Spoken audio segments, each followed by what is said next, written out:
How to make money or earn using ChatGPT. Well, hello everyone, welcome to the channel. Here's how you can make money using ChatGPT. Well, I'm going to be explaining 5 different steps. The first is the licensing. You can generate creative using ChatGPT. You can generate creatives using ChatGPT, which can be licensed and sold for some money. So you can write in a prompt and generate some creatives.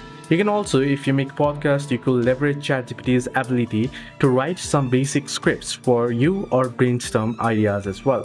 So you can give it the prompt like, I want a script, I'm going to be making podcast or video on this particular topic. Can you make a script somewhat like this, funny or sad, somewhat like that.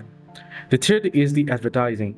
You can use ChatGPT to find target audience and other details about them. This will eliminate the hustle of finding the target audience by experimenting.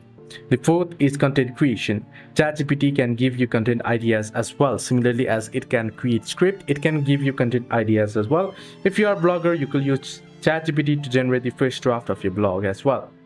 Since ChatGPT uses information from the internet, you can also use it to gather data for your research and ask it to link the best articles as well. Hope this video was helpful. Do like and subscribe.